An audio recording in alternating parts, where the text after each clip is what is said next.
할렐루야. 오늘 우리 7월 첫째 주입니다. 변덕스러운 날씨가 계속 되었었는데요. 그 속에서도 건강하시고 주님 주시는 평안이 한 분 한 분의 삶에 늘 풍성하기를 기도합니다. 제가 미리 광고 드렸었듯이 저희가 7월과 8월에는 계속 이어져 오던 에베소서 강해를 잠시 멈추고 7월과 8월에 특별한 주제를 가지고 말씀을 계속 나누겠습니다. 뿐만 아니라 또 많은 선교사님들께서 오셔서 말씀 나눠주시기 때문에 우리 어린이들도 7, 8월에는 좀 어린이 예배를 잠깐 멈추고 같이 어른들과 예배 드리도록 하겠습니다. 여러분, 어린이들은 창세기부터 시작해서 지난주에 어느 권까지 마쳤죠? 벌써? 이사야서를 마무리했습니다. 그죠? 그래서 예레미야서로 들어가기 이제 전인데요. 엄청 진도가 빠르죠, 그죠? 어린이들은 창세기부터 쭉 벌써 이사야서까지 봤습니다. 그래서 예레미야서 들어가기 전에 좀 쉬다가 7월과 8월은 어른들과 같이 예배드리고 9월부터 어른들은 에베소서 이어서 보고요, 어린이들은 예레미야서를 보도록 하겠습니다. 모든 세대 속에 하나님께서 계획하여 주신 그 은혜가 충만할 줄 믿습니다. 할렐루야. 자, 오늘 특별 설교 첫 번째 주제, 여러분 보고 계시는 이 내용입니다. 우리 본문 말씀 먼저 같이 한번 읽어볼까요? 로마서 6장 말씀입니다. 3절과 4절 우리 함께한 목소리로 읽습니다. 시작. 무릇 그리스도 예수와 합하여 침례를 받은 우리는 그의 죽으심과 합하여 침례를 받은 줄 알지 못하느냐?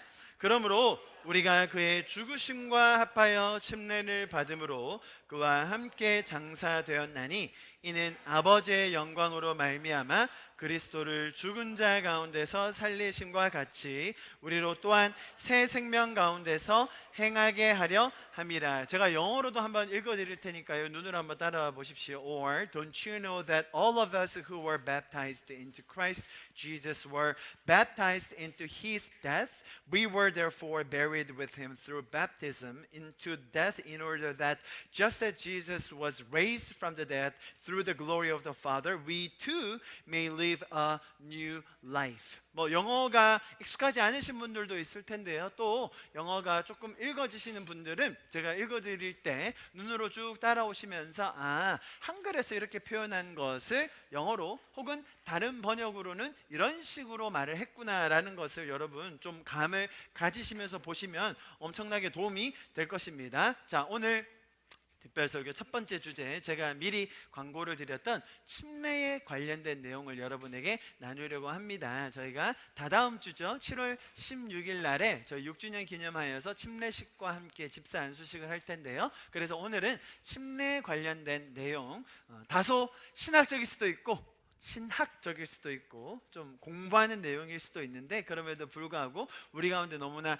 소중한 내용이고 중요하기 때문에 여러분들과 함께, 특히 어린이들도 같이 나누려고 해요. 그래서 오늘 이 내용들을 나눌 때 여러분 가운데도 은혜가 있을 줄 믿습니다. 자, 오늘 말씀의 시작은 지금까지 저희가 6년 동안 주일 예배를 드리면서 단 한 번도 나누지 않았던 것을 함께 읽으면서 시작하려고 합니다.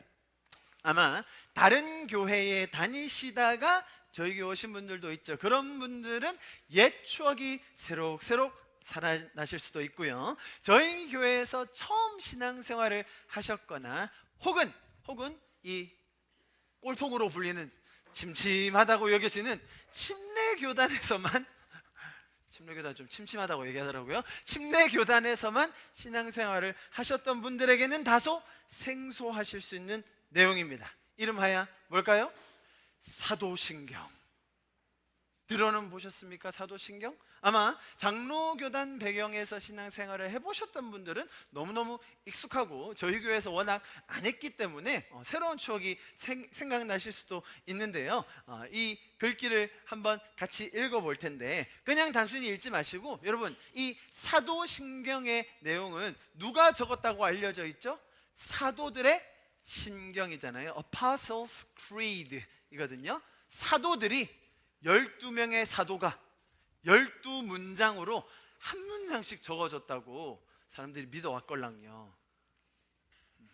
실제로 그런지는 밝혀질 수는 없지만 어쨌건 거의 2000여 년에 가까운 시간 동안 우리 기독교 믿는 사람들의 신앙을 잘 정립해 놓은 신앙의 정수다라고 여겨지는 글귀입니다. 그렇기 때문에 아주 소중한 기독교의 유산이자 우리의 고백이 될 수 있습니다. 그래서 우리 이 글귀를 저희 교회에서는 처음으로 한번 읽어보도록 하겠습니다. 우리 한 목소리로 읽을게요. 시작.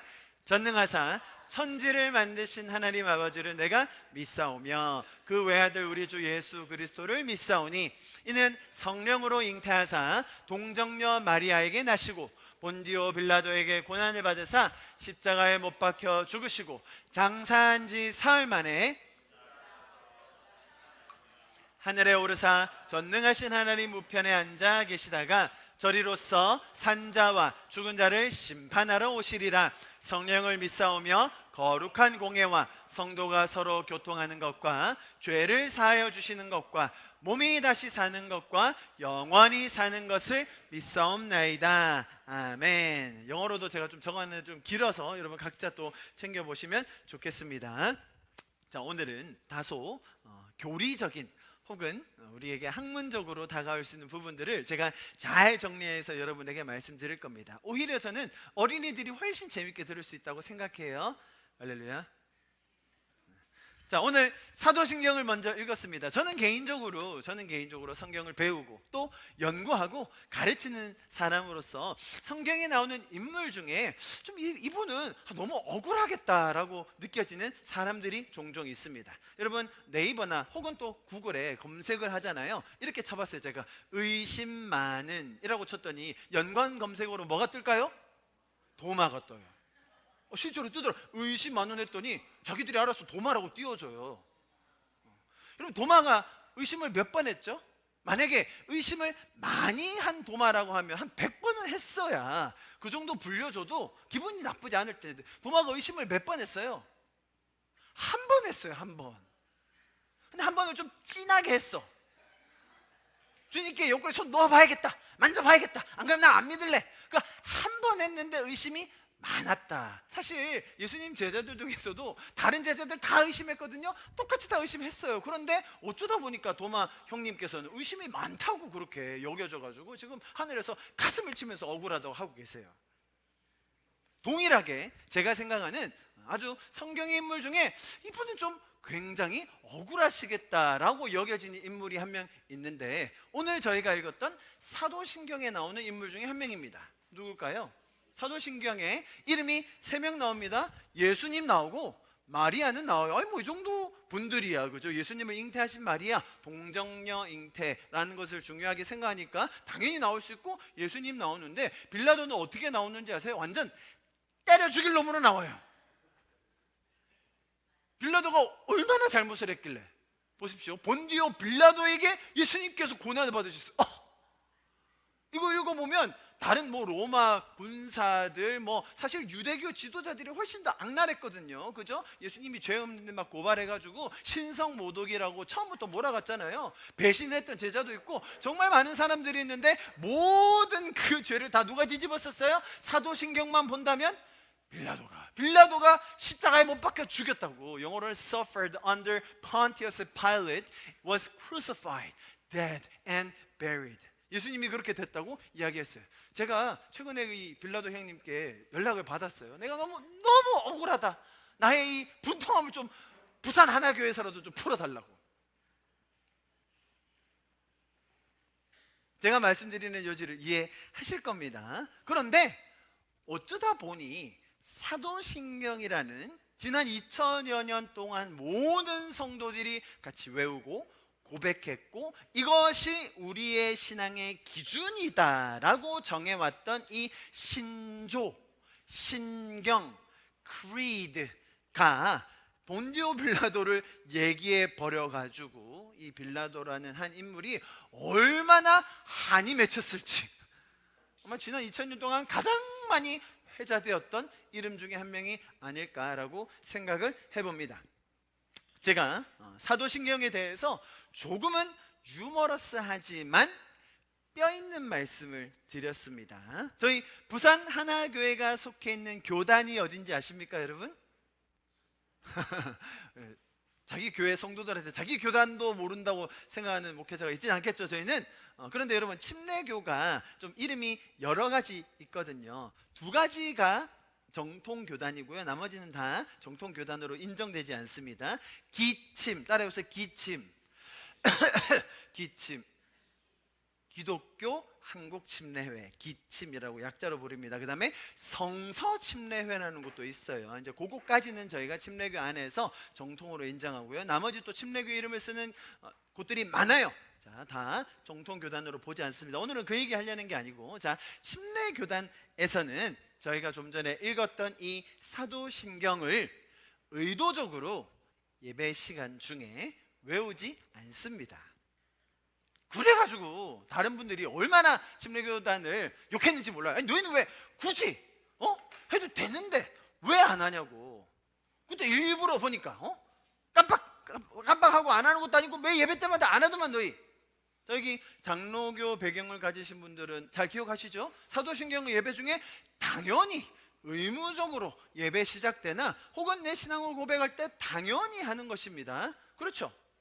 그렇다면 침례교단은 사도신경을 반대합니까? 그러면 절대 안 됩니다. 저희는 그럴 힘이 없어요. 저희는 사도신경을 반대하진 않아요. 뭐 저희가 뭐라고. 그런데 왜 사도신경을 외우지 않는지 그 아주 사소한 예, 본디오 빌라도, 우리가 본디오 빌라도가 예수님을 고난했다고 계속 고백해야 되나? 라는 어떤 의구심, 그죠? 그런 생각도 있지만 이것은 표면적인 것이고요. 제가 오늘은 굉장히 근본적인 이유에 대해서 여러분에게 설명드리려고 합니다. 자, 그 전에 여러분, 기독교 신앙은 어느 한날 하늘에서 뚝 떨어져 가지고 경전이 딱 주어지고 나서 야, 이게 기독교다라고 시작된 역사와 동떨어진 신앙 체계가 아니에요. 전혀 아닙니다. 오히려 기독교는 역사 속에 실제로 존재하셨던 예수님, 그렇죠? 2000여 년 전에 팔레스타인, 그 중동 땅에 직접 그 땅을 거니셨고 직접 계셨고 가르치고 말씀하시고 같이 식사하셨던 그분, 그죠? 그 전에 이스라엘이라는 한 민족의 역사, 그게 뭐예요? 구약에 쭉 이어지는 그 장구한 역사잖아요. 예수님께서 이 땅에 오셨을 때는 그때가 어떤 제국이었죠? AD와 BC를 나누는 그때가 어느 제국이었어요? 로마 제국이었어요. 로마 제국. 로마 제국 때 로마의 식민지로 있던 이스라엘 민족 중에 한 명으로 유대인으로 그 땅에 나셔서 예수님은 가르치셨고 예수님이 직접 삶의 모범을 보여주셨습니다. 거기서 그치는 것이 아니라 로마 제국의 핍박하에 있었음에도 불구하고 너무나 흥미진진하게 기독교는 발생을 했고 거기에 더해서 점점 더 성장하기에 이릅니다. 자, 그때 그 자리에서 시작되어서 그 로마 시대 때 시작된 게 아니라 이스라엘 창조부터 쭉 이어졌던 역사가 예수님께서 오셔서 그분의 말씀과 삶을 통하여 정리되어지고 우리가 고백할 수 있는 공동체의 모습으로 일구어진 것이 뭡니까? 기독교의 신앙이라는 것입니다. 이러한 수천 년에 걸친 신앙의 역사, 즉 장구한 역사 속에 있는 이 신앙의 고백이기 때문에 이 흐름에서 굉장히 많은 변화가 있었어요. 자, 다시요. 이스라엘의 그 민족의 역사부터 쭉 시작해서 예수님 때 이르러서 지금 몇 년이 지났어요? 약 2000여 년이 지난 거잖아요. 그렇게 지난 동안 기독교의 역사에서도 많은 변화와 변천들이 있었습니다. 아주 비근한 예로 제가 설명드렸듯이 예수님께서 처음에 오셔서 로마 제국의 이 기독교라는 하나님의 가르침, 예수님의 삶을 이야기했을 때는 로마 제국이 이 신흥 종교 세력이었던 기독교를 싫어했습니다. 왜 싫어했을까요? 로마 제국의 신은 누굽니까? 황제입니다. 이름이 뭐였죠? Caesar. 그죠? 시저 황제는 곧 신이었습니다. 그런데 기독교에서는 누가 하나님의 아들이라고 주장했어요?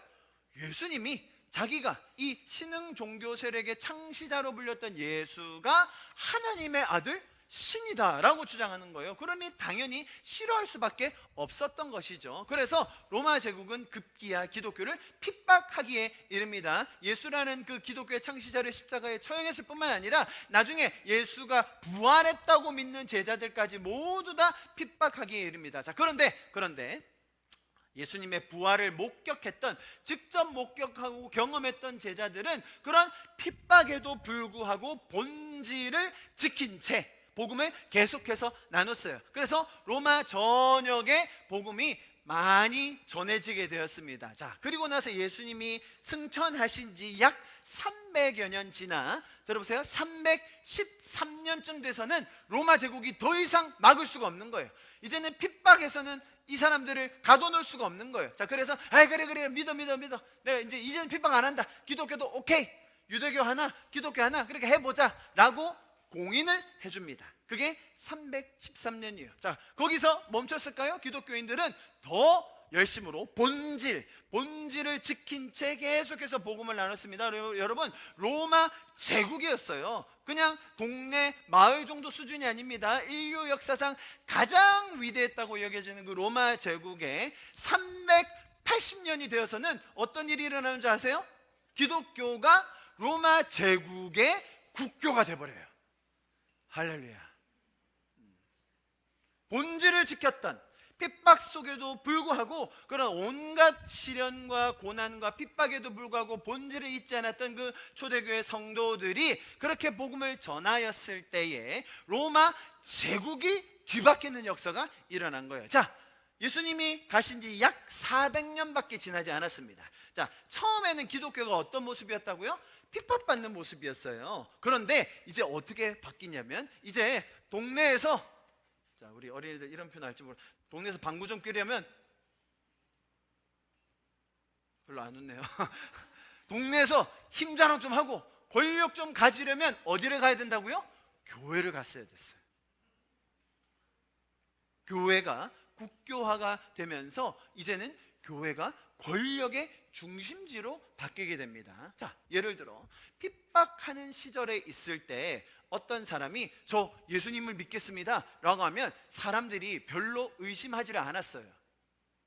많은 검증을 거치지도 않았어요. 왜요?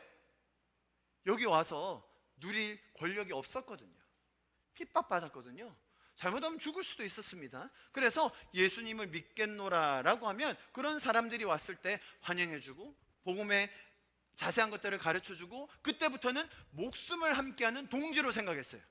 자, 그런데 400년밖에 지나지 않았는데 기독교의 환경이 완전히 바뀌었어요. 자, 이제부터는 기독교인이 되겠습니다 라고 하면 어떻게 하는지 아세요? 여러 가지 시험을 쳐야 돼요. 의식을 거행해야 됩니다. 함부로 누가 그렇게 크리스찬 아무나 될 수 있는 줄 알아? 어디 이렇게 아무나 안 받아줘.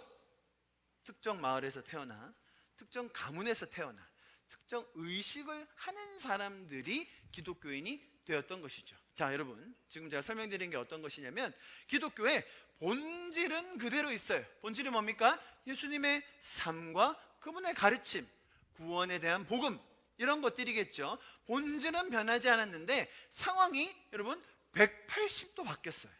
핍박받던 종교에서 특권층이 되는 종교로 바뀌어버렸다는 것입니다. 자, 이런 큰 변화, 많은 변화 속에 있었던 지난 2000여 년 동안 기독교는 많은 변화를 거쳐와야만 했습니다. 그 속에서 우리 신앙의 선배들은 어떤 것은 변하지 않아야 하는 것인지, 어떤 것은 변해도 괜찮은 것인지를 구분하는데 굉장히 많은 마음을 썼고, 그리고 그것들의 유산을 우리는 지금 가지고 있는 것입니다.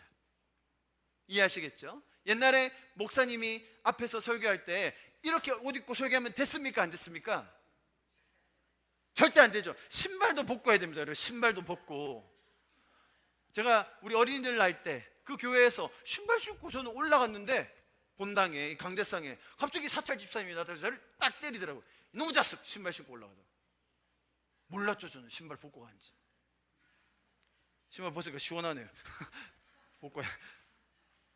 자, 문화였습니다. 전통이었습니다. 옛날에 우리나라가 가난했어요. 그래서 옷도 깨끗하지 못하게 올 때가 많았고, 그래서 가운을 입혔던 거고요. 오히려 그런 시대였기 때문에 앞에 서는 사람은 더 단정하게 모든 것을 깨끗하게 입으려고 노력했던 것이죠. 더러운 신발 벗어놓고 슬리퍼로 갈아 신고 올라와서 좀 더 거룩해 보이는 모습을 취하려고 했습니다. 여러분, 저 그냥 나름대로 더럽진 않습니다. 지금 깨끗하게 입고 온 거예요. 여러분, 다림질한 거 보이시죠? 이게 사실은 예전에 주었던 메시지는 있었지만 지금은 그다지 메시지가 되진 않는다는 거예요. 바뀌어도 되는 겁니까? 안 되는 겁니까? 바뀌어도 되는 거라는 거죠. 머리 새빨갛게 염색해도 됩니까? 안 됩니까? 그건 여러분 취향에 맡기시겠어요. 괜히 빨간색으로 해가지고. 갈색은 되겠죠. 갈색. 본질, 바뀌면 안 되는 것과 제가 만약에 전하는 메시지가 바뀐다면 그것은 우리 신앙의 선조들의 그 지키려고 했던 본질을 벗어나는 거겠죠. 그런데 바뀌어도 되는 비본질은 언제든지 바뀔 수 있는데, 자, 우리가 지금까지 살아왔던 기독교의 그 장구한 역사 속에서 어떤 일이 일어났으며 어떤 변화들이 있었으며 어떤 것은 지켜졌고 또 어떤 것은 우리가 바뀔 수도 있는지에 대해서 오늘 제가 침례라는 주제를 사도신경과 연결해서 여러분에게 나누려고 해요. 자, 여러분, 신앙이라는 것은 말씀드렸듯이 단순히 한날 뚝 떨어져서 짠 하고 나타나 모든 사람이 그대로 따라야 되는 것이 아니라 기독교의 신앙은 굉장히 인격적이고 친밀한 관계라고 제가 누누이 설명을 드렸습니다. 그래서 타 종교나 다른 이념과는 다르게 기독교 안에는 굉장히 다양한 신앙의 색깔, 또 전문적으로 얘기하면 다양한 신학이 존재합니다. 이걸 가지고 트집 잡는 사람들이 있어요. 왜 이렇게 너희는 중심이 없냐? 딱 부러진 게 없냐? 아니, 로만 가톨릭을 봐라. 교황의 말이 그냥 법 아니냐? 이 시간 대한민국 성당, 로마 가톨릭 성당에서 나누고 있는 본문의 메시지는 다 동일합니다. 여러분, 누가 정해줘요? 교황님께서 오늘 본문 이걸로 하세요 라고 하면 전 세계 로만 가톨릭은 그 본문대로만 해야 됩니다. 안 하면 어떻게 되죠? 승진을 못합니다. 여러분, 중요해요. 사람들이 거기에 매력을 느끼는 거예요. 아니, 어떻게 딱 정해진 걸로 하면 되지 왜 그렇게 색깔이 다양하냐고. 그러면 굳이 마태, 마가, 누가, 요한은 왜 적으셨죠?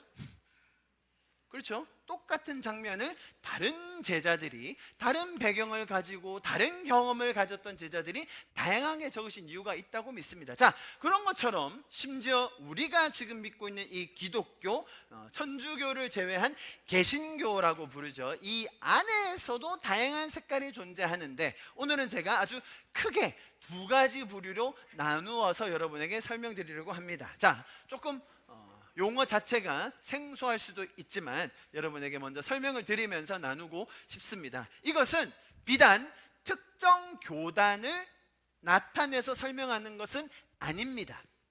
그런데 신앙의 색깔에 있어서 신학적인 그 흐름과 개념에 있어서 굉장히 차이를 나타내기 때문에 우리가 꼭 알아야 됩니다. 우리 자녀들이 교단의 특징에 대해서 알아야 될까요? 저는 개인적으로는 교단의 그런 하나하나의 특징 몰라도 된다고 생각합니다. 그러나 오늘 나누는 것은 신앙의 굉장히 근본적인 개념을 성립해 주는 것이기 때문에 교단을 떠나 우리가 좀 잘 기억하고 배워봤으면 좋겠습니다. 첫 번째 보십시오. 공동체 중심의 자발적 신앙 고백의 믿음이 있어요. 자, 말이 조금 어렵죠? 공동체, 이런 교회, 회중, 우리가 교회 공동체입니다. 공동체를 중심으로 하여서 무엇을 한다고요? 신앙 고백을 해요. 신앙 고백. 누가 하는 겁니까? 내가 하는 거죠. 어떻게 하는 거예요? 내가 느끼고 경험하고 알게 된 것을 고백. 누구한테요? 공동체 안에서 하는 거예요. 자, 이것을 중심으로 한 신앙이 있고요. 두 번째는 뭡니까? 보세요. 사도신경으로 대표되는, 사도신경이 아주 그 대표적인 예입니다. 교리가 뭐죠? doctrine.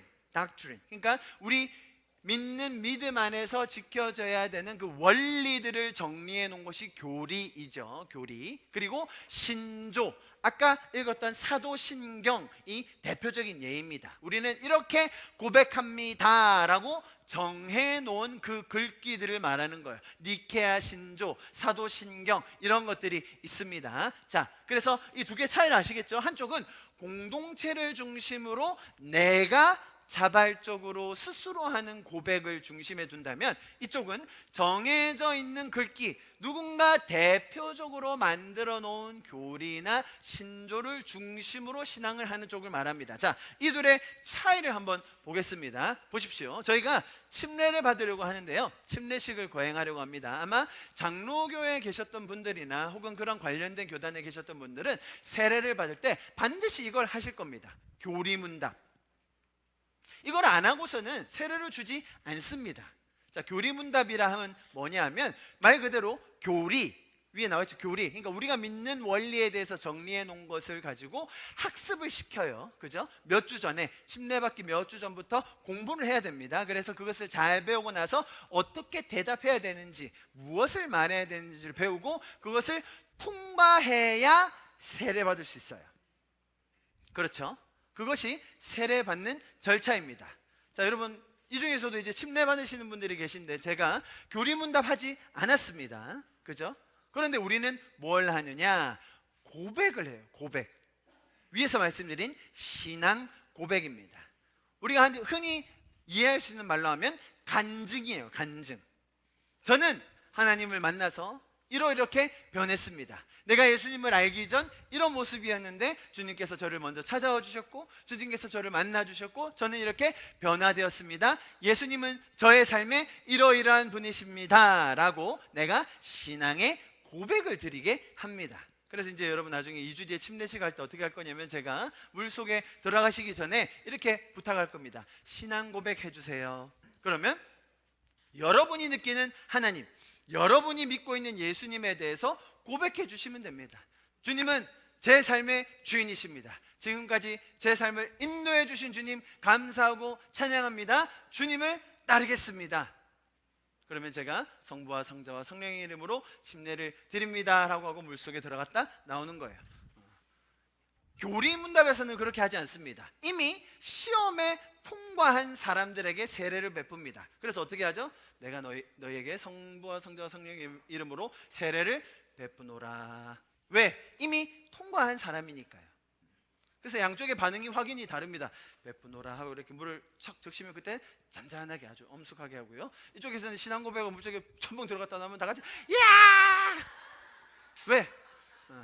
기뻐서, 좋아서, 그죠?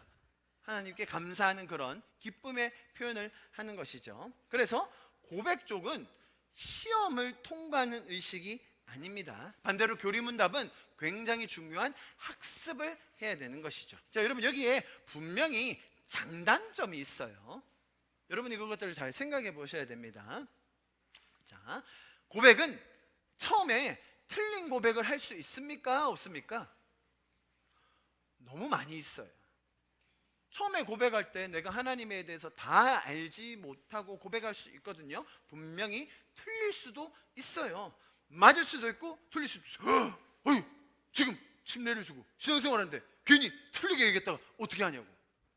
그런 분들이 계셔서 사실 고백 쪽에 계신 분들은 뭔가 좀 딱 부러지는 확정적인 이게 정답인지 아닌지, 우리는 시험에 익숙하잖아요. 그죠? 이게 맞는 거야 틀린 거야. 목사님 이게 맞는 거예요 틀린 거예요? 맞아도 되고 틀려도 돼요. 그럼 그렇게 하면 어떻게 하냐고. 그렇게 하다가 저기 2단 3단 빠지면 어떻게 하냐고. 그러니까 이렇게 좀 확실하게 좀 학습을 시켜달라고. 시험에 맞는지 우리가 통과해야 될 것 아닙니까? 그래서 통과하는 쪽을 굉장히 안정적으로 생각하는 분들이 있고요. 반대로 고백 쪽에서는 성숙해 가는 과정을 함께 하는 걸 기뻐합니다. 자, 이렇게도 구분해서 볼 수 있겠는데요. 자, 교리와 신조로 대표되는 쪽에서는 세례도 마치 입교의 단계로 봅니다. 들어보셨죠? 입교, 이제 우리 종교에 들어온다. 아주 대표적으로 유아 세례를 줄 수 있죠. 그죠? 먼저 그 아이에게 세례를 주면 얘는 우리 종교에 들어온 사람이다라고 인정해 주는 것이 됩니다. 자, 고백하는 쪽에서는 입교라는 표현을 쓰지 않고 이 침례에 관하여 언약이다, 결혼식이다라고 이야기해요. 구원받은 내가, 그죠? 내가 먼저 구원받은 그것을 내 내적인 확신 구원을 외적으로 공동체와 함께 기뻐하고 즐거움을 나누는 그런 언약식, 결혼식을 말하고요. 반대로 입교 쪽에서는 어떻게 하느냐? 어떤 특정한 구성원에 들어가기 위해 포함되기 위한 조건으로 봅니다. 그렇죠?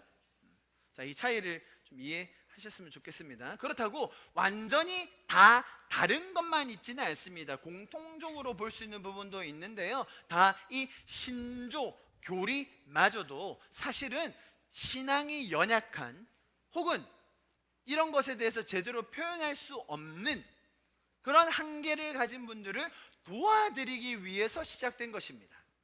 어떤 분들이 신앙 고백, 자기의 신앙을 얘기하는데 자꾸 점점 이상한 쪽으로 가는 거예요. 그래서 신조나 교리 등은 사실은 이단을 막기 위해서 처음에 시작되었어요. 대부분이 그렇게 되었었어요. 그래서 저 사람 왜 저렇게 얘기하지? 저거는 예수님이 하나님이 아니라는 뜻인데 아니야 그렇게 하면 안 돼. 그래서 쫙 모아서 우리가 믿는 바가 뭔가라고 정리해 놓은 그 대표가 뭐라고요? 사도신경이라는 거예요. 그죠? 그래서 신앙 고백을 하기 어려운 분들, 교리적인 이해가 쉽지 않은 분들, 뭐 예를 들어 어린이가 될 수도 있고요, 장애인이 될 수도 있고요, 혹은 그런 지식이 부족한 분들을 위해서 도와주기 위해서 처음에 만든 것입니다. 네, 고백 쪽에서도 그런 부분에 동의합니다.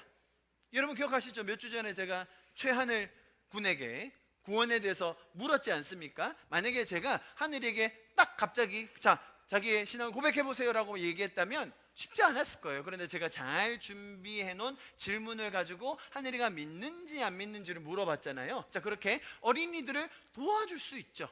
자, 그런 면에서 고백과 신조가 동일한 부분이 있습니다. 자, 그런데 또 차이가 있는 것이 뭐냐 하면 지금 설명드렸던 게 다 한 맥락으로 이어진다고 보시면 됩니다. 고백 쪽에서는 변화, 바뀌는 것에 대해서 굉장히 긍정적으로 생각해요. 그리고 쉽게 여깁니다. 무슨 말이냐? 여러분이 오늘 한 신앙 고백이 내일 바뀔 수 있습니까? 없습니까? 있죠. 본질은 바뀌지 않더라도 표현에 있어서 좀 다양하게 풍성하게 할 수 있는 것 아니겠습니까? 반대로 신조나 교리에 중심을 둔 신앙에서는 변화는 어느 정도 수준에서 가능한가? 개혁이 일어나지 않으면 안 되는 거예요. 종교 개혁 한번 해줘야 신조 바뀔 수 있습니다. 안 그러면 바꾸는 게 어려워요. 목숨을 걸어야 됩니다. 신조를 바꾼다? 그러면 정말로 내가 순교당할 걸 각오하고 가야지, 안 그랬다가는 바꿀 수가 없어요. 그만큼 변화에 대해서 부정적이에요. 어렵다는 것이죠. 변화가 어렵기 때문에 사실은 제가 말씀드렸듯이 처음에는 좋은 의도로 시작되었으나 이것이 어떻게 바뀌냐면 마치 이 신조가 진리를 대신하는 선언문으로 여겨지기 시작해요. 그렇죠? 지금도 마찬가지입니다. 사도신경의 트집을 잡는다? 어떻게 될 수 있어요? 2단, 3단, 4단 될 수 있어요. 그래서 괜히 안 해요. 그렇게. 그게 성경입니까? 진리입니까? 아니에요. 우리가 정리해 놓은 글귀입니다. 그래서 그것은 진리가 아님에도 불구하고 그것을 진리를 대신해 주는 선언문인 양 생각하는 수준에 이르렀기 때문에 이것을 개혁 수준으로 하지 않으면 변화할 수가 없었던 것입니다. 그러면 반대로 사도신경은 지금까지 2000여 년 전에 그 사도들이 적었던 글귀 그대로 지금까지 이어져 오고 있을까요? 아니면 좀 변했을까요? 많이 변했어요. 많이 변했습니다. 그것마저도 시대적인 상황에 따라. 왜? 어떤 시대에서는 이쪽 부분을 강조하는 이단이 있었거든요. 삼위일체를 부정하는 이단이 있어서 요 글귀를 넣었어. 그런데 나중에 보니까 이게 별로 안 중요해. 그래서 또 다른 이단이 나와. 그럴 땐 또 다른 부분을 추가해서 넣고, 이런 식으로 하다 보니 그 2세기쯤 시작됐다고 여겨지는 사도신경이 약 6세기, 8세기까지 변화를 이어가게 돼요. 자, 사도신경이 절대적인 것입니까? 그렇진 않다는 거예요. 그런데 지금 이 신조와 교리 중심으로 믿는 신앙 안에서는 그것이 너무나 어렵고 불편한 것으로 여겨질 수 있죠. 반대로 고백을 중심으로 하는 쪽에서는 사람이 점점 더 성숙하여지기 때문에 바뀌어가는 이 변화가 너무나 긍정적이고 당연한 것입니다. 예를 들어 여러분, 저를 이제 오랫동안 봐오신 분들이 더러 계실 겁니다. 아마 느끼시는 분들도 있을 것이고 그렇지 않은 분들도 있을 텐데, 저마저도 앞에서 설교하는 이 내용과 이 맥락과 이 흐름이 제가 처음에 개척했을 때와 지금이 굉장히 다를 겁니다. 저는 그걸 느껴요. 언제요? 제가 옛날에 했던 설교 파일을 열어보면 내가 이렇게 설교했었네? 이런 내용이 있었네? 이렇게 허접하게 했었어? 그랬던 적이 있어요. 지금에 와서 제가 점점 더 변화하고 있죠. 그 변화가 부정적인 방향으로 가면 안 되겠지만 저는 개인적으로 더 성장하고 성숙하고 있다고 생각합니다. 본질은 똑같아요. 터는 같습니다. 뿌리는 깊게 내리고 있지만 제가 맺고 있는 열매는 다양해지고 있다고 저는 생각합니다. 그래서 그런 변화에 굉장히 긍정적이다라고 할 수 있겠죠. 그런데 반대로 자, 이쪽 교리와 신조 쪽에서는 어떻게 입교되고 자격을 얻는다고 했죠? 시험이라는, 검증이라는 단계를 거칩니다. 그죠? 목사가 되기 위해서 어떤 과정을 거쳐야 돼요? 시험을 쳐야 돼요. 시험에 통과해야 됩니다. 제 침례교단에서는 목사가 되려면 어떻게 하면 되느냐? 원래 가장 기본적인 침례교단의 목사를 임명하는 원리는 뭐냐 하면 이런 거예요. 자, 우리 8명 중에 우리 어린이들 8명, 자, 하나 둘 셋 하면 손가락을 딱 짚는 거예요. 하나 둘 셋 해서 앞으로 이 아이는 목사가 되면 참 좋겠다라고 생각하는 사람 있을 거 아니에요, 그죠? 한 명만 짚으면 돼. 두 손 한 명. 자, 서로 돌아보세요. 저 지민님 지금 저기 있어요. 지민 저기. 자, 이거는 저기 도로 포위하면 안 돼. 그냥 자기가 손가락질 딱 하는 거예요. 자, 하나, 네? 그렇죠. 커서 그냥 예를 들어 뭐 심각한 건 아니고 그냥 하는 거예요. 자, 장난으로 하나, 둘, 셋 하면 목사가 됐으면 좋겠다라고 싶은 사람 한 명 찝는 거. 하나, 둘, 셋. 자, 이렇게 누가 제일 표를 많이 얻는? 하늘이가 2표. 하늘 3표, 에덴이 2표. 자, 잠깐 이제 손 내리세요. 자, 손 내리세요. 괜찮아요. 넘어가면 너무 중요한 거 아닙니다. 자, 이러면 아무도 안 해도 돼요. 이러면 아무도 안 해요. 자, 그런데 어떤 경우가 있느냐? 모두가 다 동의하는 거예요. 저 사람이 목사였으면 좋겠다. 저 사람이 우리의 목자로, 성경을 가르치는 선생으로 그 삶을 다 들여서 전문적인 교육도 받고 매주 말씀으로 섬기고 교회 행정도 하고 그런 사람이 되었으면 좋겠다라고 동의되는 사람이 있어요. 그래서 교회가, 공동체가 인정하는 그 사람이 목회자가 돼요. 자, 그게 어렵겠습니까? 아니면 시험 통과하는 게 어렵겠습니까? 잘 생각해 보셔야 됩니다. 교회에서 반대하는 사람이 많으면 목사가 될 수 없어요. 저 사람은 성품이 목사가 됐다가는 한 절반은 힘들 거예요. 그런 사람이 있어요. 심지어 어떤 교회에서는 그걸 좀 더 극단적으로 해서 집사도 그렇게 뽑아요. 한 명이 반대하면 안수 안 줘. 그건 좀 극단적인 예입니다만, 자, 고백을 하는 쪽에 있어서는 내가 어떤 고백을 하는지, 내가 어떤 삶을 살고 있는지 자율적으로 한다는 거예요. 그런데 반대쪽에서는 어떻게? 시험을 쳐요. 아니, 여기 모여있는 사람들이 다 잘못된 판단을 해가지고 다 잘못된 결정을 하면 어쩝니까? 그럴 수도 있죠. 그래서 안정적으로 시험을 쳐야 될 때도 있다고 저도 생각해요. 그렇죠? 굉장히 기본적인 소양이라든지 기본적인 지식에 대해서 검증할 필요가 있죠. 왜 없겠습니까? 자, 그러나 두 개의 차이가 이렇다라는 것을 꼭 기억했으면 좋겠어요. 그래서 고백 쪽에서는 이 사람을 뽑을 때 집단 지성이나 빅데이터를 신뢰합니다. 실제로 그렇습니다. 성도들이 가지고 있는 지성들을 다 믿어요. 한 명이 가진 지성이라면, 한 명이 가진 경험이라면 위험하거나 불안할 수 있으나 공동체로 되었을 때 한 성령 안에 움직인다면 그것은 안전하다라고 믿는 거예요. 그런데 그것마저도 성경에 종속되기 때문에 우리는 그렇게 갈 수 있다라고 믿어요. 저 반대쪽에서는 어떻게 합니까? 자, 그런 것 위험하기 때문에 어떤 것을 신뢰해요? 한 명의 탁월한 신학자, 잘 정리된 정답책, 중요합니다. 그런 거 있으면 편리하잖아요. 우리가 어려움이 있을 때, 위기를 겪었을 때, 신학적인 난제가 있을 때 찾아가면 되거든요. 교과서가 있거든요. 유명한 신학자가 이미 다 정리해놨어요. 그거 찾아보면 우리에게 도움이 되죠. 이쪽에서는 같이 머리를 싸매고 도의하게 돼요. 자, 그렇게 다양한 특징들이 있는데 제가 이것을 이렇게 정리해 보았습니다. 보십시오. 신앙 고백은 설명적이에요. 내가 뭘 막 자꾸 얘기를 해. 자, 이쪽에서는 뭐냐면 규범적이에요. 딱 정해놓고 시작합니다. 반대로 이쪽은 자발적입니다. 내가 해도 되고 안 해도 돼요. 침례 받아도 되고 안 받아도 돼요. 받으면 더 좋습니다. 자발적이라는 거예요. 자율적이에요. 반대로 이쪽은 뭡니까? 강제적이에요. 사도신경 안 외우면 어떻게 되죠? 곤란해지는 거예요. 무슨 말인지 아시겠죠? 이런 차이가 있는 겁니다. 또 오픈 엔드, 끝에 항상 열어놔요. 우리 서로 이거 가지고 얘기하자. 어떤 가능성이 있을 수 있으니까 우리가 믿음을 잃지 않은 채 서로를 존중하면서 계속 이 대화를 나누자. 이쪽은 항상 마지막에 결론을 지어줘요. 반대로 이쪽은 종속적인 고백입니다. 무슨 말이냐면 고백이지만 그것이 성경에 종속된다고 믿어요. 성경보다 더 우월한 건 없다고 생각합니다.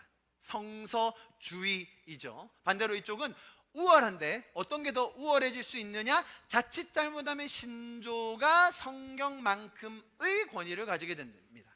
그래서 이것을 신조주의라고 불러요. 그렇게까지 가면 위험할 수도 있는 것이죠.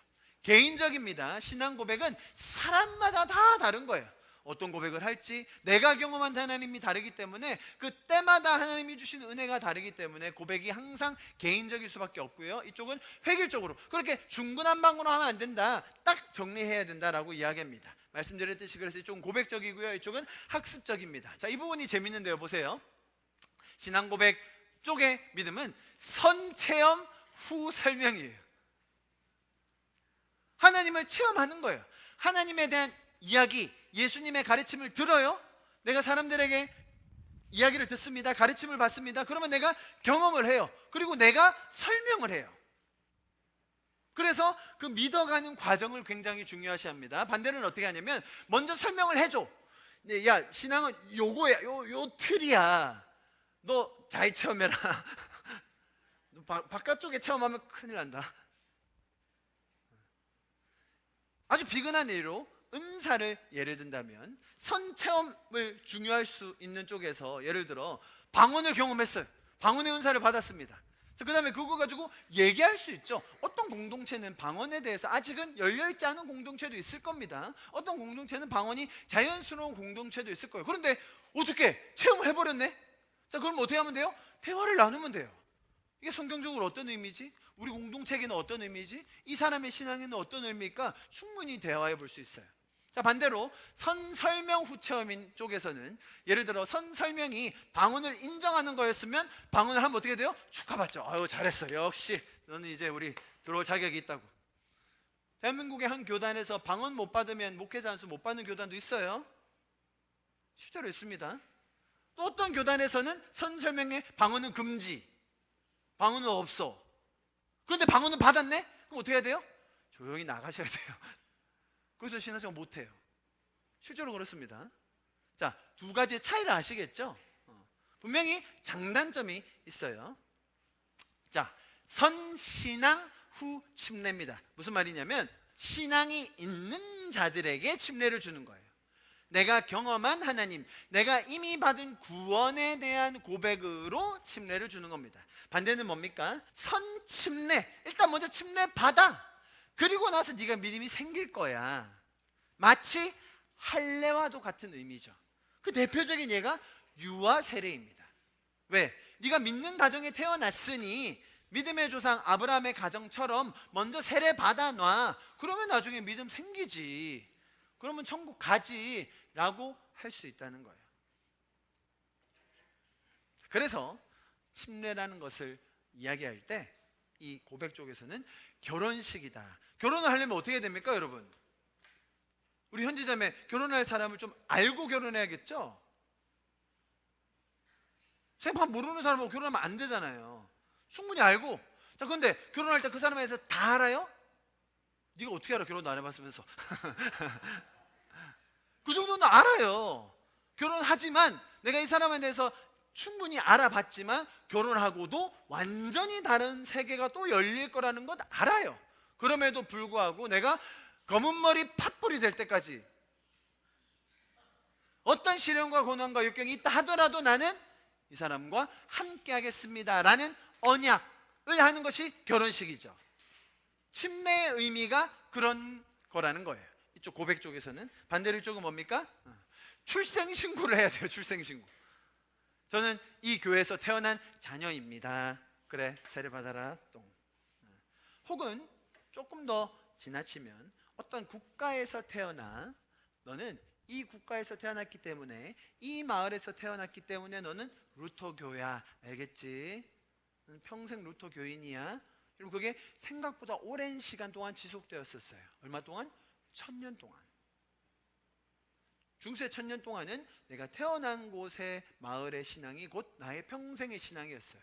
그것을 표시로, 징표로 주는 게 뭐였습니까? 유아 세례라는 거예요. 그리고 그렇게 세례 받는 게 어떻게 된다고요? 보험 같은 역할을 해요. 나중에 어떻게 될지 모르니까 미리미리 보험 들어놓으라고. 자, 좀 이해하시겠죠? 제가 이 두 가지 아주 큰, 사실은 뭐 다르게 분류할 수도 있고요, 다른 모양으로 또 설명드릴 수도 있지만, 제가 침례라는 것을 이 사도신경이라는 신조 혹은 교리 혹은 고백이라는 측면의 큰 두 주기를 가지고 제가 여러분에게 간단하게 설명드렸습니다. 자, 지금까지가 서론이었고요. 이제부터 제가 길게 하지 않습니다. 여러분 잘 알고 있죠? 빨리 마치겠습니다. 하빈이가 굉장히 놀랐습니다. 서론? 지금까지. 그래서 이런 관점에서 침례라는 것을 정리하자면, 들어보세요. 구원을 받기 위한 조건이나 표시가 아니라 구원받은 성도가 공동체와 함께 드리는 고백, 다짐, 약속, 언약이다라고 할 수 있겠어요.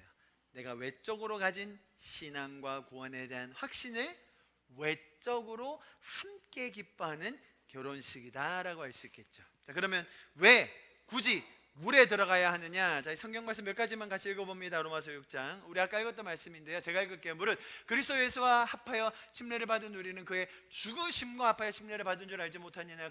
그러므로 우리가 그의 죽으심과 합하여 침례를 받음으로 그와 함께 장사되었나니 이는 아버지의 영광으로 말미암아 그리스도를 죽은 자 가운데서 살리심과 같이 우리도 또한 새 생명 가운데 행하게 하려 함이라. 장사되었다, 죽었다라는 표현을 강조하기 위해서 예수님께서 물 안에 들어가셨듯이 우리도 동일하게 물에 들어가는 겁니다. 이 구절을 보면 조금 더 자세하게 나와 있죠. 고린도전서 10장요. 형제들아, 나는 너희가 알지 못하기를 원하지 아니하노니 우리 조상들이 다 보세요, 구름 아래 있고 바다 가운데로 지나가면, 이게 뭘 표현하는 거였어요? 홍해가 갈라진 걸 말하는 거겠죠. 그래서 물 안으로 완전히 들어가는 걸 말하는 겁니다. 모세에게 속하여 다 구름과 바다에서 침례를 받았다라는 것을 의미합니다. 그래서 우리는 예수님께서 보여주셨던 그 모습 그대로, 혹은 침례 요한이 보여줬던 모습 그대로 물 안에 그대로 들어가는 것이 이러한 장사됨, 물 안에 완전히 잠김이라는 의미가 있기 때문에 우리도 동일하게 침수, 침례, 관세례, 뿌리는 것, 세 가지 종류가 있어요. 하나는 물을 붓는 것, 혹은 물을 뿌리는 것, 마지막으로 물에 들어가는 것이 있는데요, 의미적으로 볼 때 가장 적절하고 성경의 그 설명에 합당한 것이 물에 들어가는 것이다 라고 저희는 믿습니다. 지금은 침례교단뿐만 아니라 아마 대부분의 교단과 교회들이 물만 있다면 다 침수 침례를 하고자 합니다. 조건이 안 되어서 못할 때가 있을 때는 그때는 물을 뿌리는 것도 가능하다고는 이야기하지만 의미적으로 볼 때는 모두가 다 동의하는 부분이 이 침수 침례입니다. 자, 이것을 좀 알면 도움이 되는데요. 아마 제가 지난번에 설명드렸던 적이 있는데, 세례는 그렇다면 왜 생겼는가? 물을 뿌리는 것 혹은 물을 붓는 것, 물을 적시는 것은 왜 생겼는가? 여러분, 중세시대 때 구원에 대한 개념 자체가 많이 어그러졌었습니다. 우리가 믿음과 우리의 하나님께서 우리에게 주신 은혜로 구원받는다는 것이 어떻게 변질되었죠? 구약적인 요소들이 다시 들어와서 행위로 혹은 아주 말도 안 되는 교리들이 생기기 시작했는데, 성인들이 이루어 놓은 그 구원의 업적을 우리가 사서, 돈을 주고 사서 구원받는다. 자, 그게 극단적으로 치다는 게 뭐예요? 교황이 발매한 발권한 면벌부, 면죄부를 내가 사면 나의 죄가 사해진다라고 여기게 된 거예요. 자, 그러다 보니 이 침례, 세례마저도 어떤 식으로 여겨지게 되었느냐? 침례를 받는다는 것은 원래는 뭐였어요? 내가 믿음이 생긴 것을 고백하는 것이었는데, 세례를 받는 순간 어떤 느낌이 들어요? 물이고 씻겨주니까 이 과정을 통해서 내 죄가 씻겨지는구나. 마치 구약의 제사처럼, 마치 구약의 그런 희생 제물처럼 내 몸을 씻어주는구나 라는 개념이 정착되게 되었어요. 자, 그런데 어떤 문제가 생기느냐? 자, 세례를 받았어요. 자, 그런데 다음날 큰 죄를 지어버렸어. 마음이 쫄려요, 안 쫄려요? 쫄리죠. 자, 그러니까 세례 한 번 더 받고 싶죠. 이왕 보험 드는 거 센 걸로 한 번 더 들면 좋지 않겠어요? 자, 그러면 언제 세례를 받는 게 제일 좋겠어요? 그렇죠. 죽기 직전에 받으면 제일 좋은 거예요. 그래서 미뤘어요. 세례를 받았다 하더라도 좀 이따가. 자, 그러다가 나이가 드셔요. 나이가 들어가지고 결국은 노쇠해지셔서 물에 들어갈 수 없는 형편에 이르게 됩니다. 자, 그래서 어떤 방법을 고안해냅니까? 그러면 우리가 여기 성수 가져와서 뿌려드릴게. 괜찮다고. 자, 그렇게 이 구원과 신앙 고백의 내용이 변질되어서 나타난 형식 중에 하나가 이런 물 뿌림이라는 거예요. 그래서 특정 교단, 특별히 아나베프티스트라고 하는 재침례파 교인들은 그러면 안 된다. 물 안에 들어갔다 나오는 것이 의미와 그 안에 담겨있는 내용을 바로 전달하는 것이다. 우리는 다음 세대들을 위해서라도 그 방법을 하지 않겠다라고 결정해요. 자, 그 뿌리가 이어져 내려와 지금 현재 이런 침수 침례가 계속 거행되고 있는 것입니다. 물 안에 들어가는 게 중요하냐고요?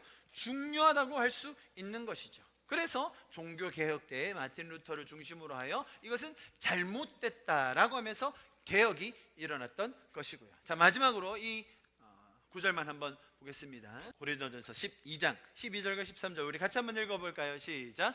몸은 하나인데 많은 지체가 있고 몸의 지체는 많으나 한 몸임과 같이 그리스도도 그러하니라. 우리가 유대인이나 헬라인이나 종이나 자유인이나 다 한 성령으로 침례를 받아 한 몸이 되었고 또 다 한 성령을 마시게 하셨느니라. 여러분, 침례라는 것이 또 가지는 마지막 의미는 뭐냐면 우리가 각자 다른 배경, 각자 다른 신분, 각자 다른 모습을 가지고 있지만 한 몸 안에 한 공동체로 들어올 수 있다는 공동체를 향한 고백인 것입니다.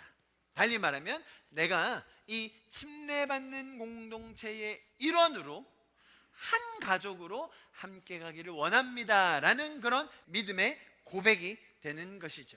자, 제가 오늘 침례라는 것에 대해서 여러분이 좀 알고 계셨던 부분과 또 그리고 조금 신학적이고 역사적인 부분을 사도신경으로 대표되는 그런 교리, 신조주의와 또 고백 중심, 신앙적인 고백 중심을 하는 것으로 제가 좀 설명을 드렸습니다. 제가 아까 결혼식이라고 이야기할 때 항상 옛날에 나왔던 그 표현이 맞지 않습니까? 검은 머리 팥뿌리 될 때까지. 팥뿌리가 어때요? 다빈아, 팥뿌리 하얗고 꼬불꼬불하죠. 검은 머리가 쇠해질 때까지, 내 나이가 다 들 때까지 이 사람과의 이 언약을 제가 깨지 않겠습니다 라는 그런 약속이죠. 마찬가지로 침례라는 것은 내가 예수님과 관계를 어떤 상황이라도, 어떤 환경이라도, 어떤 변화 속에서도 제가 깨지 않기를 원합니다. 저는 그런 확신이 있습니다. 라는 고백이 되는 것이죠. 아까 제가 현지 자매에게 물었듯이 결혼식은 하지만 그 사람이 어떻게 변할지는 몰라요. 결혼식을 하고 나서도 얼마나 관계가 바뀔지는 모릅니다. 그러나 여러분, 걱정하지 않으셔도 되는 것은 하나님은 실수가 없으세요. 하나님은 변하지 않으세요. 우리가 무지하였고 우리가 연약할 순 있지만 하나님은 변하시거나 하나님은 신실함을 버리시는 분이 아니십니다. 하나님은 끝까지 참으시고 언제나 자비하시며 언제나 우리를 기다려주시고 사랑하기를 그치지 아니하시는 분이십니다. 그래서 그 결혼식을 시작으로 우리는 점점 더 하나님을 알아가는 거예요. 그러나 우리 쪽에 고백이 한 가지 있으니 그게 뭐라고요? 내가 하나님을 떠나지 않을게요 라는 그 고백이에요. 여러분, 이것을 전문 용어로 제자도, 헌신이라고 부를 수도 있어요. 그래서 우리가 믿는 이 신앙 고백으로서의 침례는 내가 예수님의 사랑하는 신부로, 또 예수님을 따라가는 제자로, 또 예수님의 사랑을, 하나님의 사랑을 충분히 충만하게 받는 자녀로 저는 살겠습니다. 그러한 신앙의 고백이 되는 것이지요. 그래서 여러분들이 지금 믿고 있고 따르고 있는 여러분의 이 신앙의 고백, 여러분 그 고백들이 날마다 더 풍성해질 수 있기를 축복합니다. 우리의 연약함 중에, 우리의 무지함 속에서 내가 죄인 되어 있을 그때에 하나님이 먼저 찾아오셔서 나를 구원해 주셨습니다. 그 구원의 감격을 우리가 이제 함께 기뻐할 것입니다. 결혼식을 해야만 부부가 되는 겁니까? 아니죠. 혼인신고 해버리면 됩니다. 근데 결혼식 굳이 왜 합니까? 많은 사람에게 알리고 싶어서, 축하하고 싶어서, 내가 그 고백하고 싶어서, 좀 수고스럽지만 번거롭지만 준비해서 하는 것 아닙니까? 그죠? 그런 의미예요. 우리가 침례를 해야만 혼인한 관계가 되는 것이 아니라, 그럼에도 불구하고 주님 우리에게 주신 너무나 축복된 풍성한 그 시간이 있기 때문에 우리가 그것을 함께 기뻐하기 원하는 것이죠. 이것이 끝이 아니라, 이것이 우리가 시험에서 통과하는 그런 과정이 아니라, 이제 관계를 정말로 주님과 함께 동행하는 인격적이고 친밀한 관계를 시작하는 그런 우리 지체 공동체들을 우리가 좀 함께 기뻐하고 축하해주고 그들의 신앙의 삶의 성숙을 함께 기도하는 그런 시즌이 될 수 있기를 바랍니다. 할렐루야. 이제 좀 마지막으로 이 찬양하고 예배를 마무리했으면 좋겠는데요, 우리의 신앙, 우리의 마음을 담아서 하나님께 고백함으로 찬양 같이 하시겠습니다. 나의 사랑, 너는 어여쁘고 참 귀하다. 어느 보석보다 귀하다. 내가 사랑스럽지 않을 때 너를 온전히 사랑하고 너와 함께하려 내가 왔노라. 주의 사랑, 이 사랑은 결코 변치 않아. 모든 계절 돌보시네. 푸른 마르고 꽃은 시드나 주의 말씀은 신실해. 실수가 없으신 주만 바라라. 우리 한 번 더 찬양할까요? 나의 사랑, 나의 사랑, 너는 어여쁘고 참 귀하다. 어느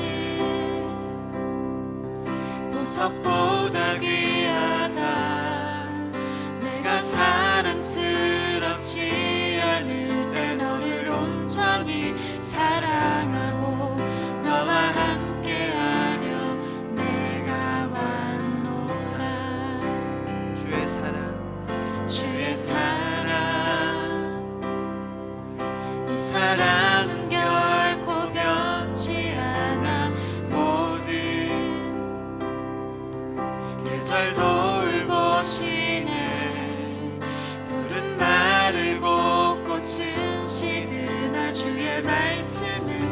현실에 실수가 없으신 주만 바라라.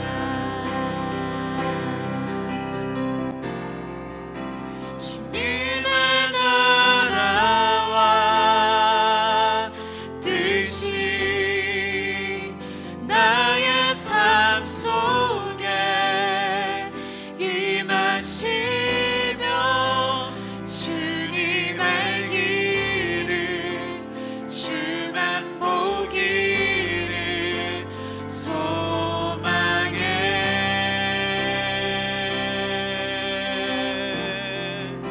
거룩히 살아갈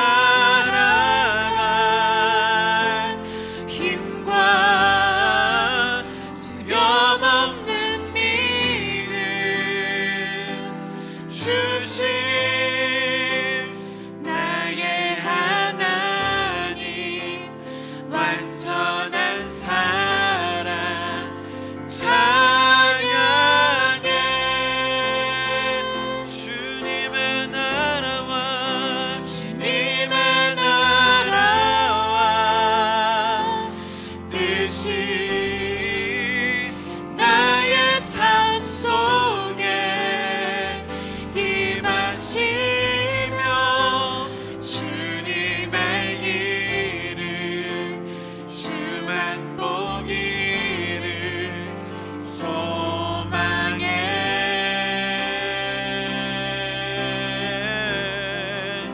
거룩히 살아갈 힘과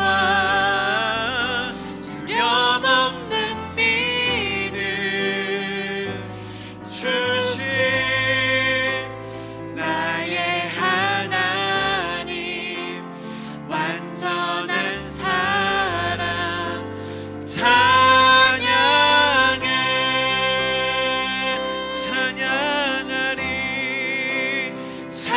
찬양하리 만군의 주 영원히 함께 하시네. 존귀하신 사랑의 왕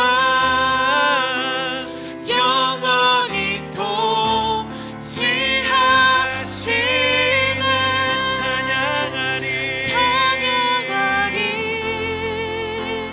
만군의 주 영원히 함께 하시네. 존귀하신 사랑의 왕 영원히 통치하시네. 주님의 나라와 뜻이 나의 삶 속에 임하시며 주님 알기를 주만 보기를 소망해.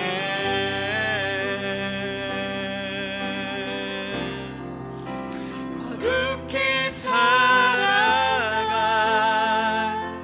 힘과 두려움 없는 믿음 주신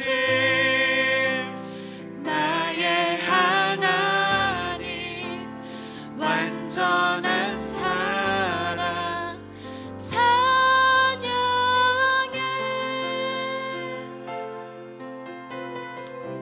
제가 기도하겠습니다. 사랑하시는 주님 감사합니다. 우리를 하나님만으로 불러주시고 정말 주님 주신 놀라운 믿음과 은혜 속에 우리의 신앙을 고백할 수 있는 이 공동체로 불러주신 주님 감사합니다. 주님, 우리에게 주신 이 놀라운 은혜를 주님 우리가 날마다 더 누리며 배우며 나누는 우리가 되게 하여 주시옵소서. 특별히 우리 다음 세대들을 위해서 기도합니다. 정말 이들의 삶에 하나님께서 성경에 가르쳐 주신 그 수많은 풍성함과 놀라운 그 스토리들이 이들의 마음에 자리 잡을 때에 정말 이들이 고백하는 하나님, 이들이 증거하는 하나님이 날마다 더 풍성하게 되어지게 하여 주시옵소서. 주님, 우리 교회에 이 놀라운 주님 인도하신 이 시즌을 허락하여 주셔서 감사합니다. 우리가 함께 침례라는 너무나 기뻐 함께 축하할 이 언약 결혼식을 준비하게 하셔서 감사합니다. 주님, 우리의 신앙이 이제 더 지금부터 더 성숙하게 해주시고 침례를 받는 분뿐만 아니라 함께 축하하는 모든 분들이 그 안에서 함께 즐거워하며 또 정말 풍성한 다양한 열매들로 주님께 영광 돌릴 수 있는 우리가 되게 하여 주시옵소서. 우리가 이렇게 함께 기뻐하고 축하할 수 있는 공동체 안에 있게 하여 주신 주님을 찬양하고 감사를 드립니다. 이제는 우리 주 예수 그리스도의 그 무한하신 은혜와 하나님 아버지의 무한하신 사랑하심과 성령님의 인도하시고 교통하시고 공급하시며 인도해 가시는 그 역사하심이 지금 이 자리에 모여서 함께 공동체 안에서 주님께서 우리에게 해주신 그 믿음과 은혜와 사랑을 고백하기 원하는 우리 성도들 한 분 한 분 위에 가정과 학업과 직장과 그 삶의 터전 위에 지금부터 영원히 함께 하실 것을 간절히 축원하며 기도합나이다. 아멘.